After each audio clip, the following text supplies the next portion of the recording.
एक बार मैं फिर क्लास 9 का एक नया चैप्टर शब्द निर्माण का टॉपिक उपसर्ग को लेकर आया हूँ। क्योंकि पिछले कक्षा में मैं आप लोगों को अलंकार के बारे में बताया था, अलंकार की परिभाषा को बताया था और अलंकार के कितने भेद उन सारी चीजों को भी बताया था। आज हमारा टॉपिक है उपसर्ग। क्योंकि उपसर्ग जानने से पहले हम शब्द निर्माण को जान लेते हैं। देखो शब्द क्या है, आप लोग पहला क्लास 5, 6, 7, 8 में भी पढ़ते हैं कि शब्द किसे कहते हैं। वर्णों या अक्षरों के सार्थक समूह को हम लोग क्या कहते हैं, शब्द कहते हैं। आप लोग जानते ही हो।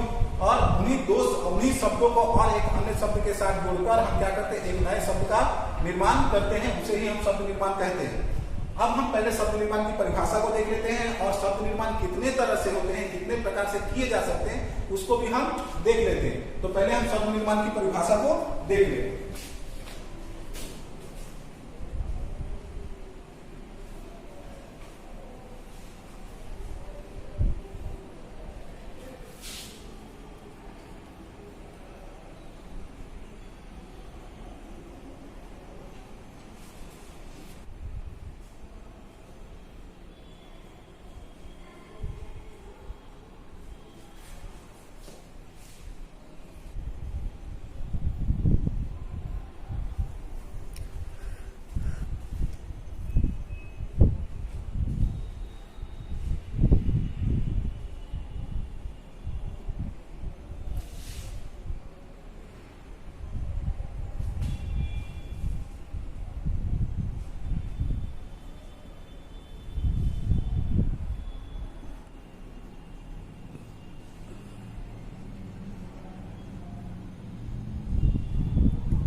देखो मैंने क्या लिखा, वर्णों या अक्षरों से बनने वाले अर्थवान अक्षर समूह को हम शब्द कहते हैं।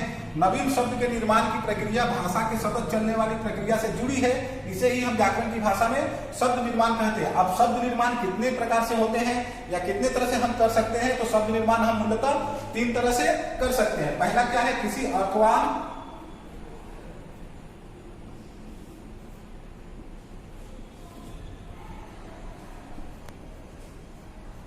या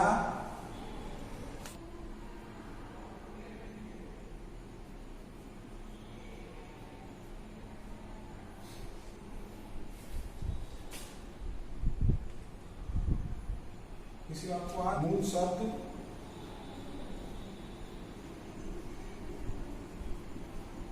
के प्रारंभ में जुटकर या जोड़कर करते हैं।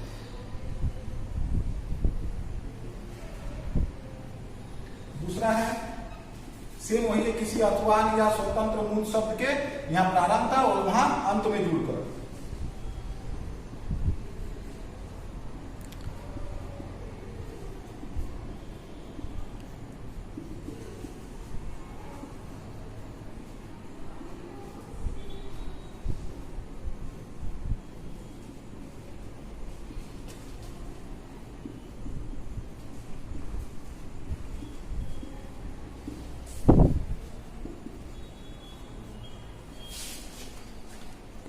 तीसरा क्या है, 2 पृथक अर्थवान शब्दों को जोड़कर।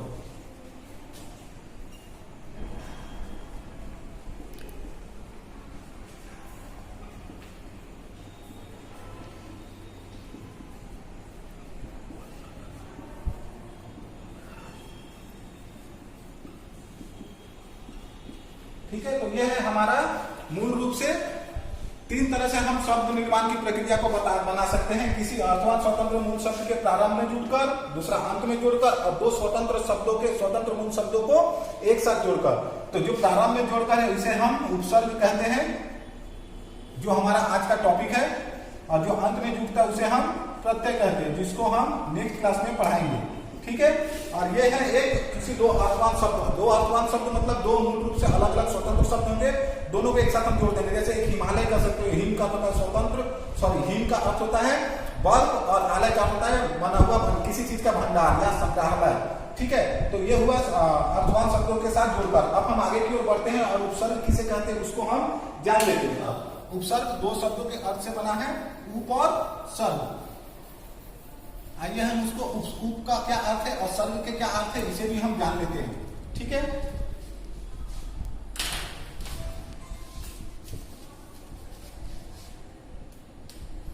उपसर्ग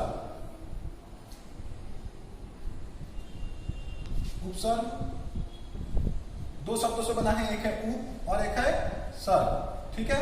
तो उप का क्या अर्थ है और सर्ग का क्या अर्थ है इसे भी हम बता दें। उप का अर्थ होता है समीप या निकट, और सर्ग का अर्थ होता है सृष्टि करना।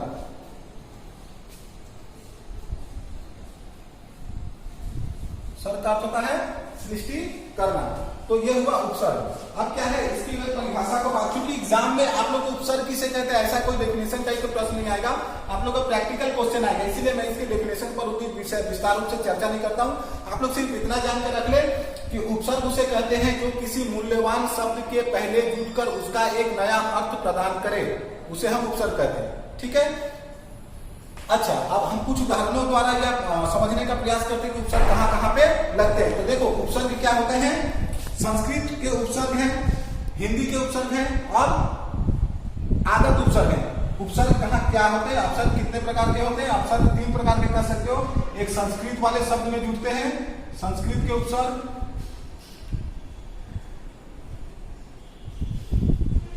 ठीक है। दूसरा है हिंदी के उपसर्ग।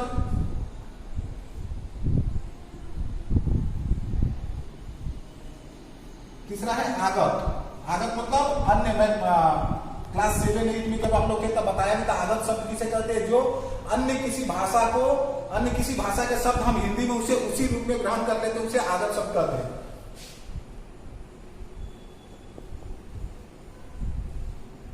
अब इस आगत के उपसर्ग के दो भागों में हम रख सकते हैं, एक उर्दू के और एक अंग्रेजी के। ठीक है। इसको हम दो भागों में रख सकते हैं, एक उर्दू के और एक अंग्रेजी के। तो चलिए हम एक एक करके संस्कृत के उपसर्ग को पहले उदाहरण के द्वारा देखते हैं कि संस्कृत के उदाहरण कैसे हैं या किस प्रकार के होते हैं।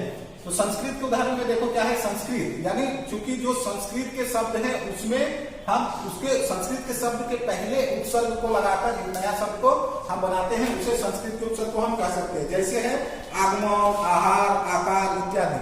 जैसे संस्कृत के उपसर्ग को हम यहाँ पर लिख देते हैं,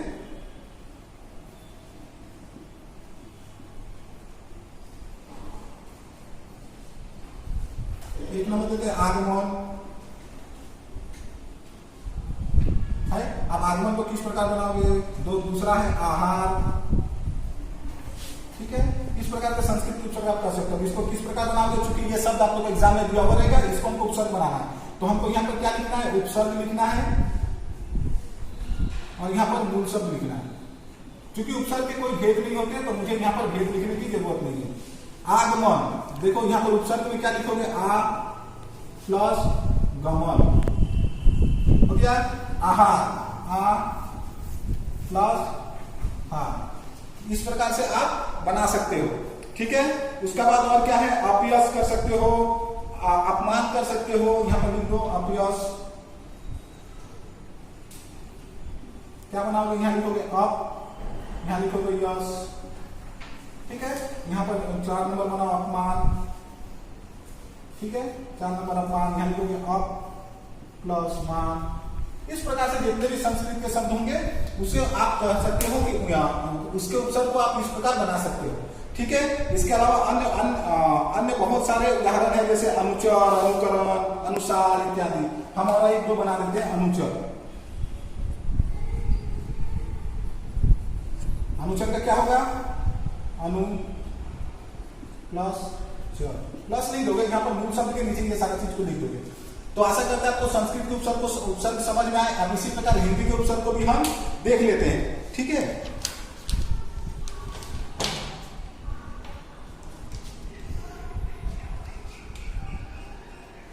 हिंदी के उपसर्ग में आप देखो,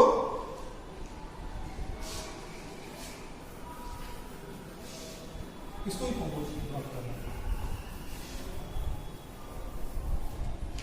हिंदी के उपसर्ग में आप देख कर सकते हो।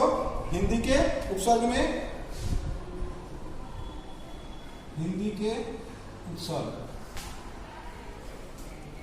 जैसे हमने किया अज्ञान, क्या बनाओगे? सेम वही प्रोसेस यहां पर लिखोगे। यहां लिखोगे उपसर्ग, यहां लिखोगे मूल शब्द, ठीक है, और प्लस ज्ञान, ठीक है। इसके अलावा क्या बना सकते हो? अछूत, और मूल शब्द क्या होगा? छूत। छूत मतलब छूना, ठीक है। इसके अलावा और क्या आप बना सकते हो? कुचल बना सकते हो, कुशन बना सकते हो, कुधन बना सकते हो। हम यहाँ लिख देते हैं कुशल, कुचल लिखते हैं, कुचल, कुचल, कुपुत्र, क्या बनाओगे? कुपुत्र। इस प्रकार से आप हिंदी के उपसर्ग को ही बना सकते हो। अब ये रहा, अगला रहा आगत के उपसर्ग। आगत यानी उर्दू और अंग्रेजी के जो शब्द हैं उसमें हम उपसर्ग को किस प्रकार लगाएंगे। तो पहले उर्दू को हम देख लेते हैं, पहले उर्दू के उपसर्ग को हम देख लेते हैं।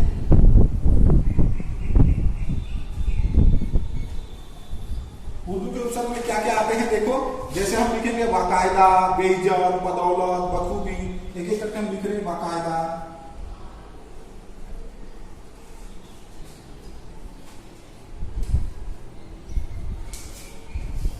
बखूबी, और इसके अलावा और क्या लिख सकते हो? बेरहम, बेरहम लिखो,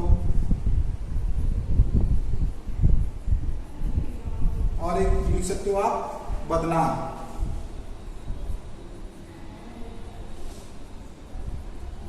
इस प्रकार के आप बना सकते हो ये सारे उर्दू के उपसर्ग। जैसे बाकायदा का क्या होगा? मूल उपसर्ग में लिखोगे वाह, यहां लिखोगे कायदा, ठीक है।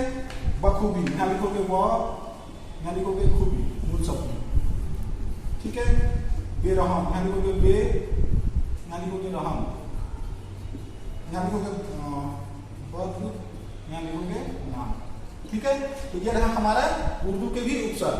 अब आगे की ओर देखते हैं और अंग्रेजी के उपसर्ग को भी हम देखने का प्रयास करते हैं। जैसे डिप्टी कमिश्नर, डिप्टी कलेक्टर इत्यादि, ठीक है। जैसे हम यहाँ पर लिख भी देते हैं डिप्टी कलेक्टर, डिप्टी कमिश्नर।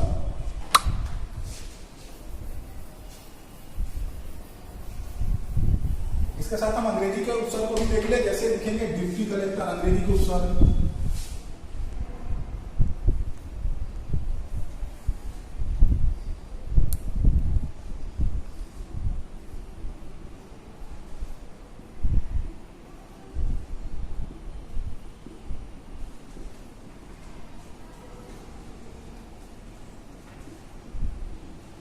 इस प्रकार के जो सब होंगे वे होंगे क्या? अंग्रेजी के उपसर्ग। क्या होगा? यहाँ पर लिखोगे उपसर्ग, यहाँ लिखोगे मूल शब्द, ठीक है। उपसर्ग में क्या लिखोगे? डिप्टी कमिश्नर,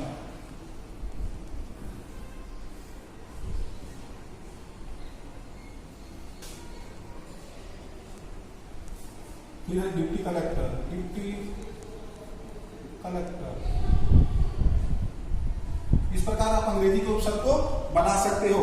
इसके अलावा और क्या कर सकते हो? फुल शॉर्ट एक उदाहरण है, यहां पर हम देते हैं। एक उदाहरण है क्या? फुल शॉर्ट या फुल शर्ट कर दो। फुल शर्ट जो हम कहते हैं ना जिसको, क्या लिखोगे? फुल, क्या लिखोगे? शर्ट, ठीक है। तो इस प्रकार हुआ हमारा उपसर्ग। आपको आशा करते हैं आप लोग उपसर्ग समझ में आया। उपसर्ग क्या होते हैं? संस्कृत के उपसर्ग, संस्कृत के शब्द उपसर्ग बने हैं, हिंदी के हैं, आगत के, उर्दू और अंग्रेजी के भी हैं। इस प्रकार से आप बनाओगे। आशा करते हैं आप लोगों को यह बहुत ही आसान लगा होगा। अगले कक्षा में मिलेंगे प्रत्यय को लेकर। अगले कक्षा में हम प्रत्यय के बारे में आप लोग को बताएंगे। धन्यवाद, थैंक यू।